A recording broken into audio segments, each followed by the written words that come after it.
and welcome to Wait, It Gets Better, the improvisational storytelling podcast. We are here at the end of a story to talk about it with you. I'm, of course, Levi. I'm Reed. And I'm Seth. And we are here to talk about a story with you. How's it going, guys? You guys doing good? Right? Yeah. That's great. We are talking about The Fallen Sky today. Do you guys remember that one? The sequel to The New Dawn. Correct. The sequel to The New Dawn.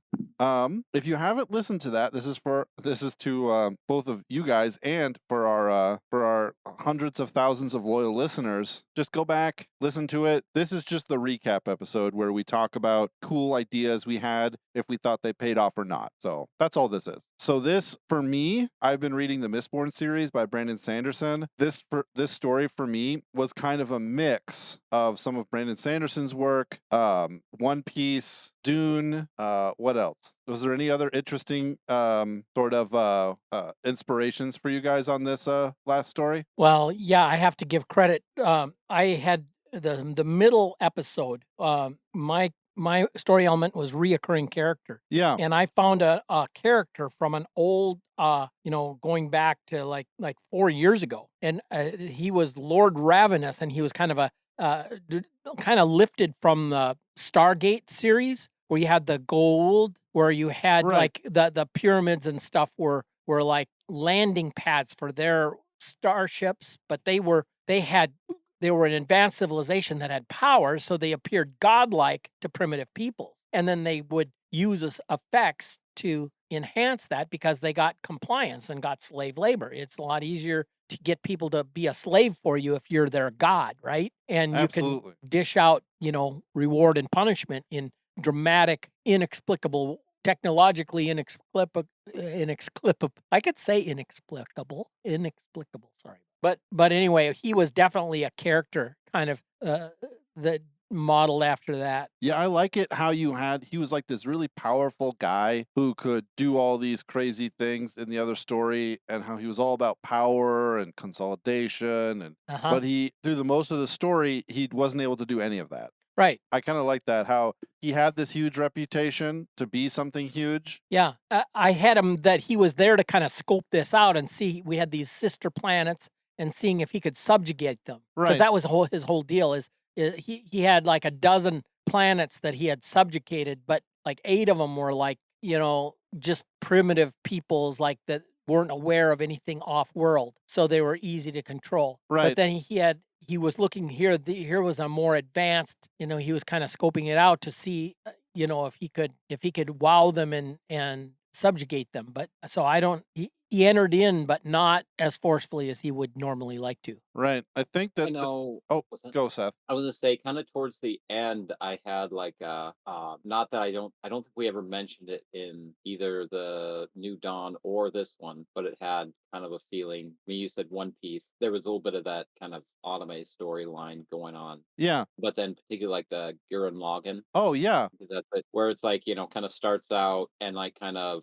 who's really the bad guy keeps changing as like the scope of what's really going on gets bigger and bigger and bigger. Yeah, absolutely. Gurren Lagann, that's a really good one. That's one I had forgotten about, but that is kind of an inspiration too, I suppose. I think that, I've been watching Brandon Sanderson does these kind of lectures at the school that he went to. He does these lectures and about writing, about, do you want to write for a job? And I was watching them and thinking about last year doing the short story, which I'm still working on editing. And I was thinking, I kind of want to do that again. I know I've got this plan to do the what's it called? To do the kind of multiverse.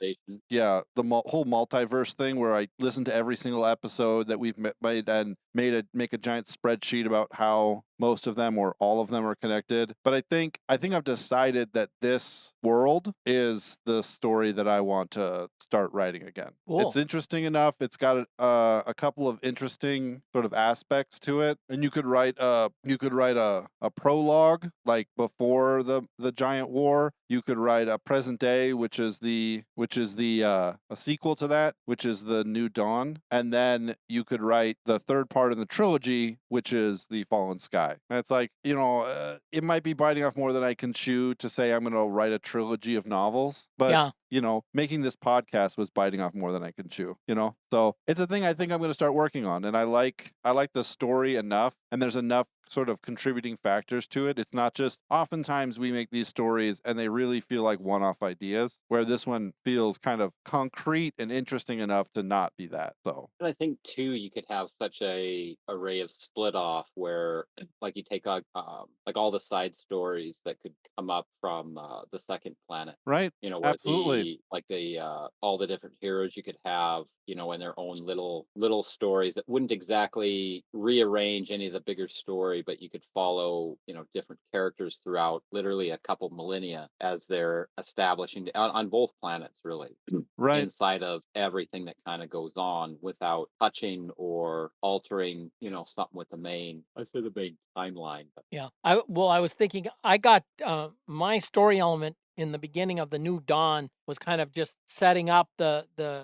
that planet, and I was using very clearly from McCaffrey's Dragon Riders of Pern, Right. where they had this planet had literally been colonized, right? And it was a space mission, and they set up and they but they hadn't accounted. They had this erratic planet that every 200 years or in some cases 400 years, if it didn't get close enough on one pass, it would come, its gravitational field would raise havoc on Pern, and it would have a lot of seismic activity and earthquakes and volcanoes and stuff, and their whole base camp, so to speak, was just practically obliterated, right? And they just fled, and the northern continent across kind of a sea, a Mediterranean like sized body of water.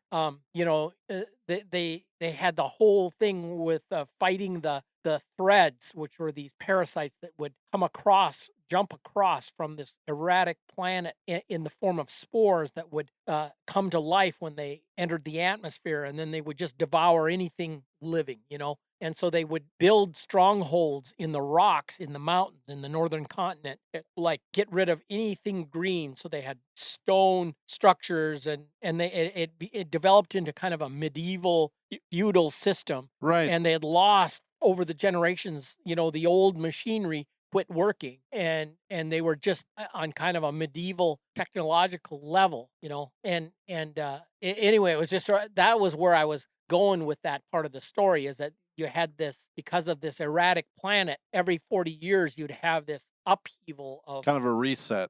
seismic activity, so you Right. couldn't really develop anything around the equator, for example, and the population was huddled on the islands, and then the northern more stable continent, and they were kind of just not enough population. They're still in the total settling and exploring mode rather than holding what they had and having wars to keep it, right? Yeah, it's a motif that I really like. I was just thinking when Reed was talking about this, I was just thinking about like this is gonna sound weird, but like Naruto, right? Yeah. In Naruto, they've got like ninjas and they fight with swords and chakra, and they've got like thatched houses and wood and stuff like that. But yet they've got like radios and power lines running electricity. Right. This whole idea of like certain things we forgot and certain things just kind of kept functioning, so we kept using.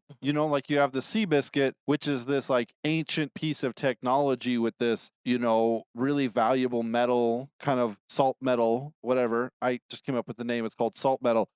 We've woven throughout it, and it's like really technologically advanced, but they're still sail driven. Right, exactly. Yeah. Something about the juxtaposition of those two things I find I really like a lot. And then you take that kind of one step further when you go over to the other planet and everything is so terrible, but like just under the surface, there's like all of these technologies. There's a control module for a giant thing. There's huge pieces of this firmament where it's like, okay, this is a big piece of glass. Did something put this up there at some point? Like all these unanswered questions. I I'm a real sucker for the sort of the combination of that post-apocalyptic kind of right when humanity starts to get back on its feet, but yet there's still symbols and still remnants of the apocalypse. Yeah. Like that whole thing, it really gives me the fizz when it comes to storytelling and stuff. It's so interesting to me because it's like it speaks to ancient knowledge and old things that were real and powerful before we knew about them, you know? Right. But One aspect of this story, both through the original and through the sequel, is that back in the New Dawn, I'd introduced the unique vehicle was this ship, Seabiscuit. Of course, I called it something else, and I kept trying to correct you guys, and you kept calling it Seabiscuit. So I just finally just wrote in Seabiscuit and acquiesced to the fact that yes, it was in fact the Seabiscuit. was it the Sea Sprinter? Was No, it the no, Wind Spirit? Yeah, it was Ocean The- Flyer. no. Well, first of all, the wise old woman was the captain, and she was Windsong. That's her name,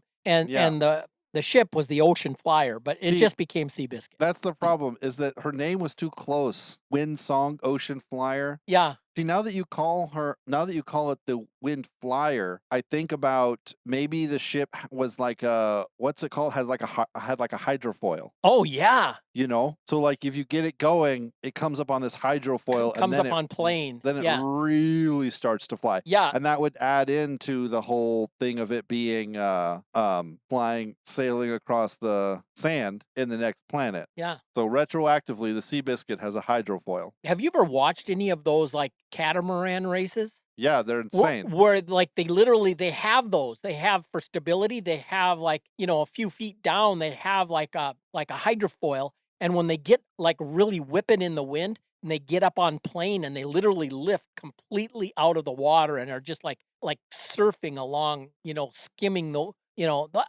that just fascinates me. Yeah, the whole technology, the whole science of sailing is always something that's really interesting to me. It's like when you sail a ship, people who are sailors can correct me if I'm wrong. You're not just what's the word? You're not just using the air to push you. Right. Right? The air is pushing you, and especially if you have a keeled ship, it's pushing against the resistance of the water, and you're Yes. slipping through the water, Yeah. which is how you can tack with the wind coming towards you. Right. You can't tack with the wind coming towards you, but you can still tack like almost directly. Like 15 or 20 degrees. Yeah. Yeah. Because you can still get that slippage of the wind hitting, and as long as your mast is connected to the keel, it provides that sort of resistance that allows it to slip. So that means I think that if the gravity was low enough on this other planet, you could sail through and your machine was made correctly. You could sail through sand dunes depending on, a lot of other scientific things that doesn't matter because this is a fantasy story. You know what I thought of? I have just watched a